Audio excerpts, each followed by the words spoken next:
Awesome. So you're back for this episode. I'm in the middle of tidying up the garage. So I'm going to take a chill today. After the break segment, it got a little dirty in here, and I hate working in a dirty garage. So this is going to be the break bleed episode. Stay tuned for the next scene while I finish cleaning here.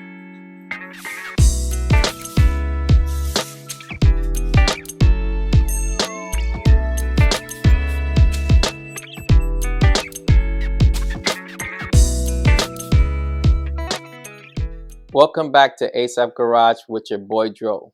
I'm just going to take a quick break from cleaning to update you on this episode. This is the break bleed episode. So after the brake segment, if you do an upgrade to your brakes, have to change a caliper, or want to do a brake fluid flush, you have to do the brake bleed process. I'm going to quickly go over the things you need and the steps that we're going to be doing to perform the brake bleed. The first step we're going to do is the help of a friend or help of a family member step, where they get in the car, pump the brakes while you loosen the nut for the caliper to let all the air bubbles out of the system, and want to see a straight stream of brake fluid inside the hose that we're going to be using. The second step would be the self one-man bleeder kit step, which I'm going to show you what that looks like and what tool you're going to use for that. For both of them, you use the same tool, but there's different methods for it. Now, the tools that we're going to use. What you're going to need is a pan to make sure that all your old brake fluid goes in here. You're going to need a rag. You're going to need brake cleaner. You're going to need the brake fluid, and enough of the brake fluid. In this episode, I believe I used already enough. I used maybe a 1.5 of this in order to get to the next level. And you're going to need the one-man bleeder kit. This kit is easy to use and, to me, a lifesaver. I've used it before, and this time around I'm going to use it again and you're going to see how it works. With that being said, I think that's all the tools that you're going to need. You're also going to need, depending on the size of your brake bleeder valve, you're going to need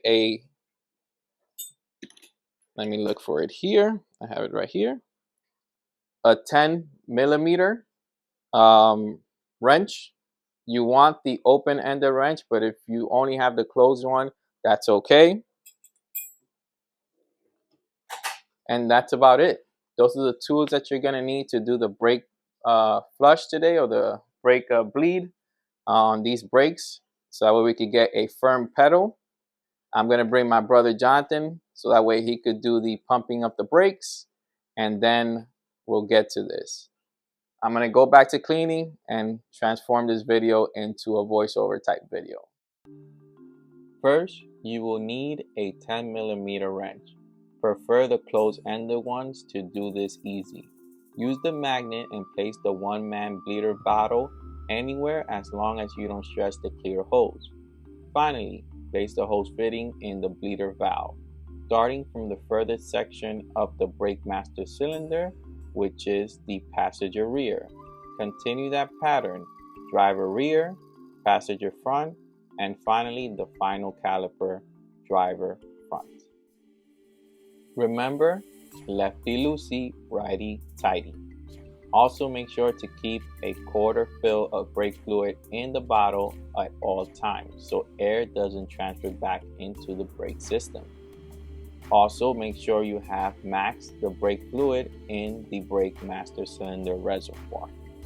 I asked my brother to pump the brakes and create pressure as I tighten and loosen the bleeder valve, doing this until the brake fluid comes out.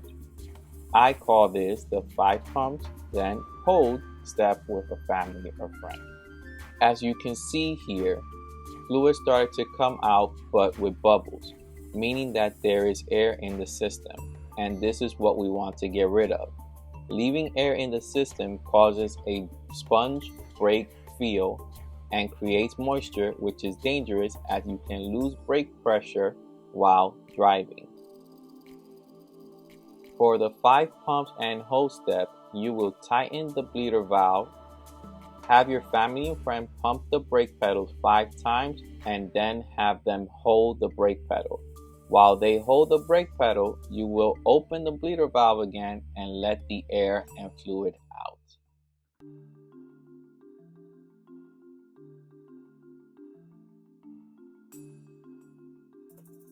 Continue to do this step until you see a stream of brake fluid with no bubbles. This may take a while. Make sure to keep an eye on the brake master cylinder reservoir and continue to fill to max as needed. Never let the reservoir suck in air, as you will need to complete these steps all over again if you do.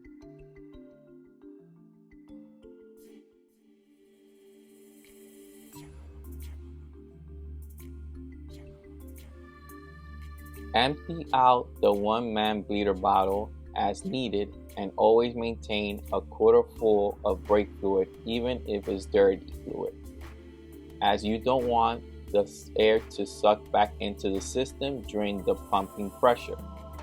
Make sure to close the bleeder valve before removing the bottle.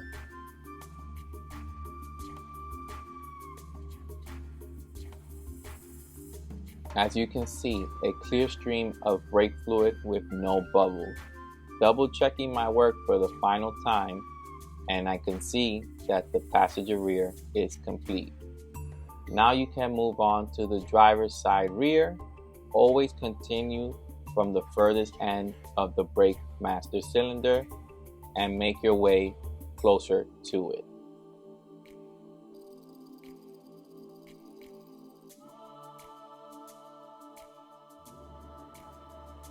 Before moving to the next brake caliper, I check the fluid level in the brake master cylinder, fill it up to max level.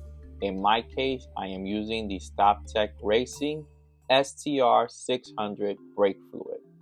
Wow, this pour is satisfying.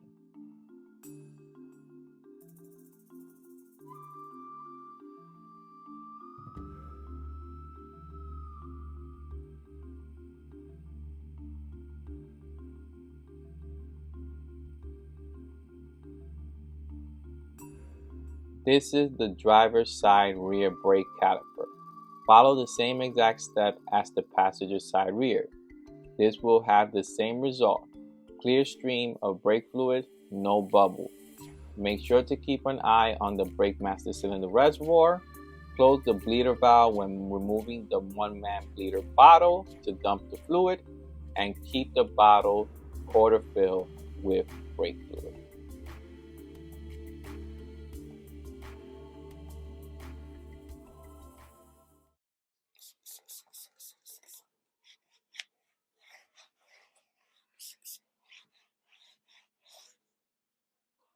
Oh yeah, so I'm going to pause this video for a quick disclaimer. I said it in the previous episode, and I'm just going to say a little earlier in this one. If you're not mechanically savvy or comfortable with doing this job, please pay somebody.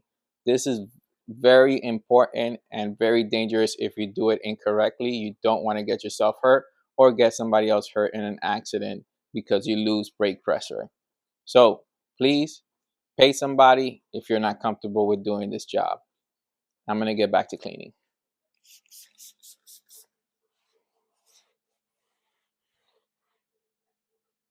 Get back to the episode. Go, go, go, go. I got all day today. Returning to the brake bleeding step. Now moving to the front passenger brake caliper. To speed things up, repeat the same steps as the other 2 caliper, and as you can see, this one is done. Finally, the driver front brake caliper. Being the closest to the master cylinder on this vehicle. Also, as you can see, no bubbles here. This one is also done. Now moving away from the 5 pumps and then hose step with a family or friend, I'm going to show you the 1-man bleeder step. I only use this step to double check my work for safety reasons, but the conventional way is the 5 pumps then hose step with a family or friend. You can use the 1-man bleeder step, but I recommend to do the conventional way first. As you can see, the bottle is now located above the bleeder valve as recommended by the manual that comes with the 1-man bleeder kit. I believe this is because of pressure or because it wants the fluid to stream at an angle and not suck back in air as much as possible. For this step, you will open the bleeder valve and pump the brakes yourself without the help of a family or friend until you fill the 1-man bleeder bottle with clear stream of brake fluid and no bubbles.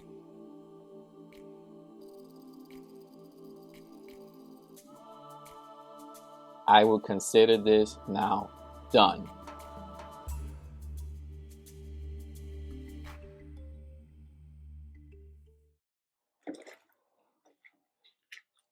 All right, so that's how you perform a brake bleed.